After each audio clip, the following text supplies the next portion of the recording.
जुर्म की दुनिया एक ऐसी दुनिया है जिसमें कोई भी रिश्ता कलंकित हुए बिना छूट जाए या रह जाए, ऐसा हो ही नहीं सकता।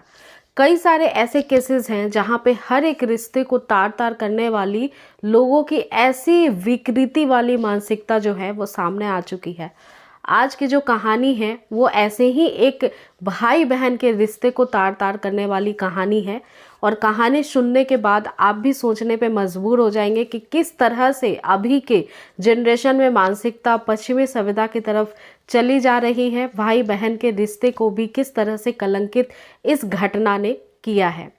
आदाब, सत श्री अकाल एंड जय श्री कृष्णा। मेरा नाम पूजा है और आज की जो सच्ची घटना मैं आपको सुनाने वाली हूँ वो राजस्थान की राजधानी जयपुर और जयपुर से 200 किलोमीटर की दूरी पे एक गांव है जिसका नाम है चीरू। चीरू की ये महिला एक दिन बस में सफ़र करती होती है और ये अपने मायके से अपने ससुराल की तरफ जा रही थी। सफ़र थोड़ी लंबी दूरी का था, इस वजह से वो एक कोने में जा कर के बस की सीट पे बैठ जाती है और इसी बस में कुछ दूरी पे जाने के बाद एक युवक भी सवार हो जाता है।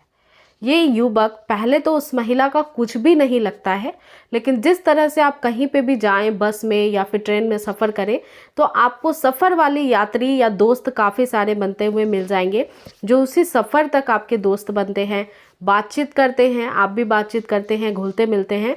ऐसे ही ये लड़का उस महिला के पास जाकर बैठ जाता है और उससे दोस्ती करने की, यानी कि उससे कुछ कुछ बातें करने की कोशिश करने लगता है।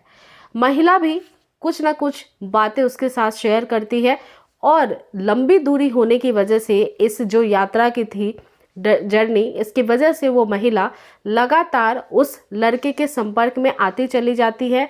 बातें लंबी होती चली जाती है, दोनों ही अपने परिवार के बारे में बताने लग जाते हैं और दोस्ती इतनी पक्की, इतनी गहरी होने लगती है कि कब वो लड़का उसका भाई मुंह बोला बन जाता है वो उसे पता भी नहीं लगता है।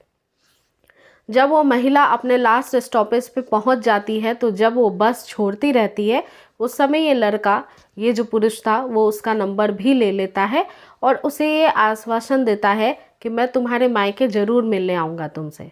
महिला उस दिन अपने घर ससुराल चली जाती है और ये बात अपने घर वालों को भी बताती है कि रास्ते में ही मेरा एक भाई बन गया है, और लगातार उसने जो नंबर लिया था इस महिला का, उस पे उस लड़के से संपर्क भी होता रहता है। जैसे पारिवारिक रूप से आप किसी से मिलते जुलते हैं और बातचीत शुरू हो जाती है जान पहचान के तौर पे, इसी तरह से ये बात आगे बढ़ती चली जाती है। ये जो घटना थी ये साल 2013 की थी। 2013 से ये महिला उस लड़के के संपर्क में आई थी। 2013 से 2014, 15, 16 इस तरह से लगभग 4 साल इन दोनों के बीच में बातचीत चलते रहता है। एक दिन अचानक से इस लड़के का कॉल इस महिला के पास आता है और वो कहता है कि मैं अपने परिवार वालों से तुम्हें मिलाना चाहता हूँ और एक दिन तुम्हें अपने साथ ले चलूँगा और मेरे परिवार वालों से भी मिलवाऊँगा, क्योंकि तुम मेरी बहन हो और भाई बहन के रिश्ते इतने मजबूत हो चुके थे कि खून के रिश्ते भी फीके होने लगे थे। वो काफ़ी विश्वास करती थी, उसका परिवार काफ़ी इस लड़के पे विश्वास करने लगा था। उसके बाद महिला तयशुदा दिन एक दिन उस लड़के के साथ चली जाती है। जिस दिन वो घर से निकलती है ससुराल से, उस दिन उसके घर पे कोई भी नहीं होता है, लेकिन विश्वास इतना पक्का था कि वो कभी भी शक नहीं करती है इस लड़के। महिला निकलती है तब लड़का कहता है कि मैं जिस जगह पे, जहाँ मेरा घर है, वहां लेकर के जा रहा हूँ, और घर जिस जगह पे बताता है वो क्षेत्र बताता है भांडवाला का। भांडवाला वहाँ पे एक जगह है, वो ऐसा बोल करके उसे ले जाता है, लेकिन वो इस जगह पे भांडवाला पे उसको लेकर के नहीं जाता है, वो उसे डायरेक्टली लेकर के जाता है काला डेरा। काला डेरा भी यहीं पे एक जगह है, वहाँ लेकर के जाता है और वहाँ जाने के बाद एक और उस लड़के का दोस्त वहाँ पे मौजूद होता है जिसका नाम होता है राम अवतार। अब ये दोनों दोस्त मिलकर के इस औरत को, इस महिला को एक कमरे में ले जाते हैं और ले जाकर के बहाने से बंद कर देते हैं। महिला को इस कमरे में बंद कर दिया जाता है और उसके बाद दोनों ही बारी बारी से महिला के साथ जो वो करतूत करने के लिए उस महिला को लेकर के आए थे बंधक बनाकर, वो सारी हदों को पार कर देते हैं। महिला के साथ दोनों ही मुंह काला करते हैं और ये सिलसिला 20 दिनों तक उस महिला के साथ चलता रहता है। एक दिन संबंध बनाते वक्त वो उसकी वीडियो और फोटो निकाल लेते हैं, जिसकी वजह से महिला 20 दिनों तक उनके चुंगल में फंसी हुई थी, लेकिन वो कोई आवाज नहीं लगा पाती है, बस गुहार लगाती रहती है कि तुम्हें मैंने भाई बनाया था और तुमने भाई बनकर मेरे साथ इस घृणा भरे कार्य को अंजाम दिया है, तुम मेरे साथ ऐसा क्यों कर रहे हो। वो लगातार पूछती रहती है, उसको कुछ समझ में नहीं आता है। उसी समय से वो सोचती है कि किसी भी रिश्ते पे कभी भी भरोसा करने लायक आज का जो समय है वो रहा ही नहीं है। महिला के साथ जो दर्दनाक घटना होती है वो किसी को बता भी नहीं पाती है। 20 दिनों तक उसके साथ जो है सारे ही गलत काम होते रहते हैं और उसके बाद एक दिन उसको छोड़ दिया जाता है उसके घर जाने के लिए।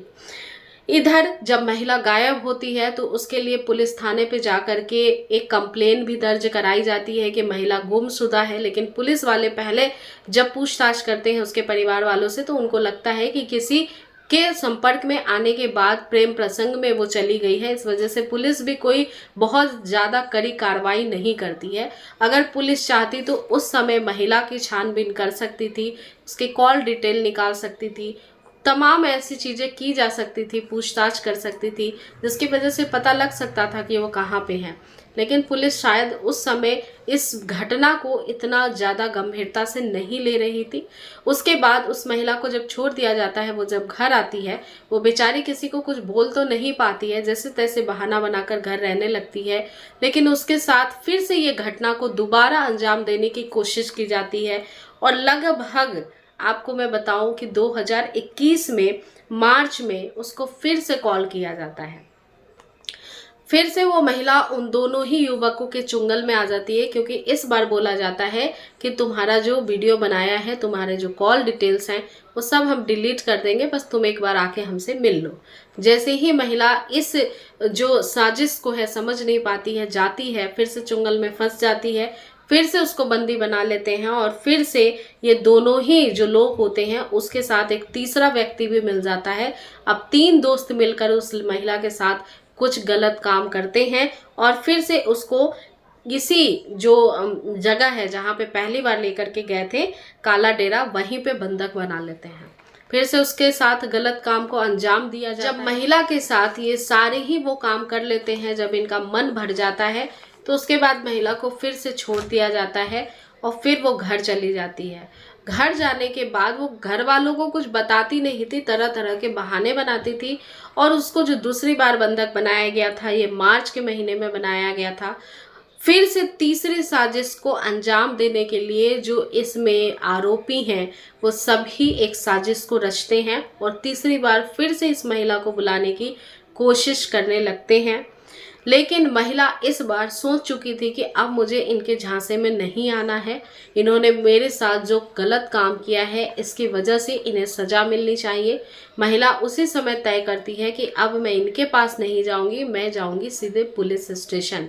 और पुलिस स्टेशन महिला इसी चीरू के चली जाती है। जब पुलिस स्टेशन जाती है तो वो दिन होता है अक्टूबर का, अक्टूबर महीने का एक दिन होता है और पुलिस थाने जाकर के महिला यहाँ के जो SHO हैं ओम प्रकाश जी, उन्हें सारी घटना के बारे में बताती है। जब यहाँ के ऑफिसर सुनते हैं तो तुरंत संज्ञान लेते हैं, आरोपियों को पकड़ लिया जाता है।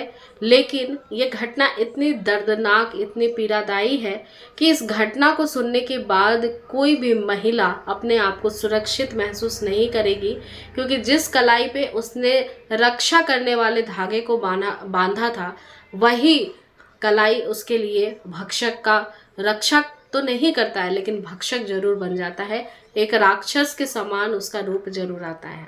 इस वजह से दोस्तों, मेरी ये कहानी का आपको सुनाने का मकसद बस इतना ही है कि आपको जागरूक कर सकूं। किसी भी व्यक्ति या विशेष को ठेस पहुंचाना मेरा इस कहानी सुनाने का बिल्कुल भी मकसद नहीं है। मेरा नाम पूजा है। अगर आपको ऐसी सच्ची घटना पे आधारित कहानियाँ पसंद है तो आप इस चैनल को सब्सक्राइब कर सकते हैं। वीडियो पसंद आई है तो लाइक कर सकते हैं। जय हिंद, जय भारत।